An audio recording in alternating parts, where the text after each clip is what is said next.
साथ उमाशंकर जी मौजूद हैं, उनसे बात करेंगे। सर, आज की बैठक किस दिन से होती है? वही लोकसभा की तैयारी के लिए हम लोग पूरी तरह से अपना बिगुल फूँक चुके हैं। हुँ, कल से सभी लोग जाकर पोलिंग बूथों पर काम करेंगे। हुँ। सबकी ज़िम्मेदारी बँट गई। सब लोग जा कर के सेक्टर लेवल पे, पोलिंग लेवल पे मीटिंग करेंगे। मीटिंग करके अपने लोगों को बताएँगे कि हम एकदम कैसे हमको लड़ना है, क्या है, सब स्ट्रेटजी बनेगी। सर, एक सवाल था कि कांग्रेस एक तरफ बसपा का हाथ साथ चाह रही है, वहीं पे सपा लगातार ऐसी बयानबाजी कर रही है। इसको कैसे देखें? अब ये लोग देखिए आपस में कौन क्या चाह रहा है। बहन जी ने तो पहले ही कह दिया है हुँ, कि हमें अकेले चुनाव लड़ना है हुँ, और इसलिए अकेले लड़ना है कि इन लोगों के भरोसा देख ही रहे हैं आप।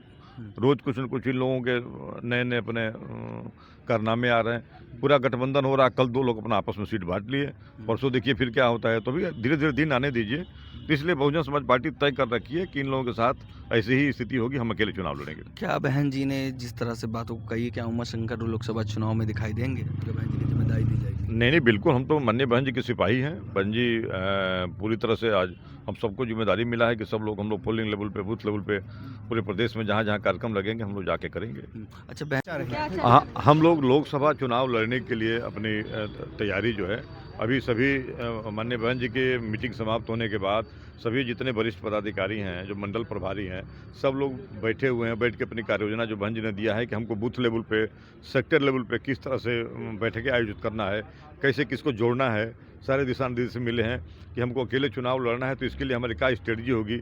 अब उस स्ट्रेटजी को हम अपने सेक्टर में कैसे जाके बताएँ, अपने पोलिंग बूथ पोलिंग पे लोगों को कैसे समझाएँ। अब उसके लिए जो है हम बैठक करेंगे और अभी से हम चूँकि कल से ही हम लोकसभा के चुनाव के लिए अपना एक तरह से हम लग गए हैं। सर, एक चर्चा ये भी थी कि पार्टी में कुछ नए पिछड़े और अति पिछड़े चेहरे शामिल किए जा सकते हैं, उसको लेकर कोई चर्चा हुई है? नहीं, बाकी बिल्कुल वो तो हमेशा स्वागत रहता है। भई जो हमेशा देखिए बहुजन समाज पार्टी सर्व समाज की पार्टी है। इसमें तो सबको अधिकार मिलता है। बहुजन समाज पार्टी का नारा ही है कि जिसकी जितनी हिस्सेदारी उसकी उतनी भागीदारी। तो हमेशा जब भी सरकार में बहुजन समाज पार्टी रही है, इस नारे को सफल की है और हर चीज़ को मैंने बहुजन समाज पार्टी ले आकर के अपने 4 बार के कार्यकाल में बहन जी ने सब दिखाया भी है और आज भी जनता गाँव में इस बात को याद करती है कि बहन जी का शासनकाल कैसा रहा, कितना बेहतर था आम लोगों के लिए। तो ये सब लेकर के हम चुनाव में जा रहे हैं और फिर अकेले चुनाव लड़के अपनी मजबूती से अपना मजबूती सर, यहाँ। जिस प्रकार से गठबंधन की चर्चा हुई कल आरएलडी और सपा को लेकर, और जिसमें अखिलेश यादव ने कहा कि आरएलडी और सपा का गठबंधन हो चुका है, 7 सीटें दे दी गई हैं आरएलडी को, तो उसको लेकर आप क्या कहना चाहेंगे कि इतना बड़ा गठबंधन है, चर्चा सिर्फ 2 ही लोगों में हो रही, कांग्रेस जो है इस बात पर खामोश है, कांग्रेस की ओर से कोई नाम नहीं आ रहे हैं कि वहाँ से कौन चुनाव, कहाँ से कौन अब चुनाव आप लड़ेगा? चूँकि मीडिया के भाई लोग हैं, आप इसका अंदाज़ा लगाइए कि ये कैसा गठबंधन है। ये 2 लोग, ये गठबंधन ये लोग तो पूरे देश स्तर पे किए थे लोग, कि हमारा पूरे देश स्तर पे है 18 पार्टी की 20 पार्टी मिला के किए थे और ये 2 लोग मिल करके अपना सीट बाँट लिए। तो अब अंदाज़ा लगाइए कि कौन गठबंधन चल रहा है, ये कैसा गठबंधन हो रहा है। उधर बिहार में आप देख ही रहे हैं क्या स्थिति बनी हुई है।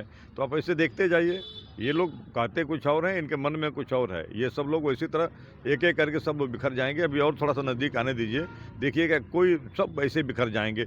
अब गठबंधन की सीटों का बँटवारा तो सारे जब जो जितने उस गठबंधन में दल हैं, उन दल के सभी राष्ट्रीय अध्यक्ष बैठे होंगे या उनके द्वारा नामित लोग बैठेंगे तब तो बँटवारा उसका कोई मतलब मान्य होगा। शिवपाल यादव ने कहा दौलत की बेटी फिर से। भाई देखिए वो कुछ भी कर सकते हैं, स्वतंत्र हैं भाई। जवान तो हम लोग तो संस्कार वाले आदमी हैं। अब हैं तो भाई ठीक है भाई, उनको भाई जो अगर ये कहा गया अब किस बात पे कहें भाई, वो तो शुरू से लोग कहते हैं, शुरू से लोग उन लोगों का वही मतलब आचरण है कहने का। तो हम लोग तो किसी के प्रति इस तरह से असंसदीय भाषा का प्रयोग नहीं करते हैं, इसलिए कि बहुजन समाज पार्टी एक अनुशासित पार्टी है। सर, एक सवाल और रहेगा, तीसरे मोर्चे की चर्चा को लेकर क्या बसपा बात कर रही है, क्या बसपा तीसरा मोर्चा बनाएगी? अगर ऐसी कोई स्थिति आएगी तो माननीय बहन जी आपको बुला के जरूर बताएंगे। अभी तक तो माननीय बहन जी आपको 15 को प्रेस को संबोधित भी की थी। उन्होंने स्पष्ट किया था कि हम अकेले चुनाव लड़ने जा रहे हैं। प्राण प्रतिष्ठा पर कोई बात कही बहन जी ने? नहीं, प्राण प्रतिष्ठा जाने पे की बहन जी बात ने कही थी। नहीं, प्राण प्रतिष्ठा पे बहन जी ने आपको उस दिन भी बताया कि हमें कार्ड मिला है, मैं उनका स्वागत करती हूँ। अभी चूँकि तमाम अभी हमको पूरे देश में अपने कार्यक्रम देखने हैं, तो अभी व्यस्तता की वजह से अभी तय नहीं कर पाई। अगर जैसा होगा मैं आपको बता दूँगी। आगे भी अगर वहाँ पे जैसे मान लीजिए बाबरी मस्जिद भी बन रही है, उनको भी उन्होंने कहा कि उन लोग भी हमें इनवाइट करेंगे, उनका भी स्वागत है। तो बहुजन समाज पार्टी ही धर्मनिरपेक्ष पार्टी है, ये सभी धर्मों का सम्मान करती है। इसलिए बहुजन समाज पार्टी इस तरह की नहीं है कि किसी के प्रति कुछ ऐसा भेदभाव तरीके से बोले।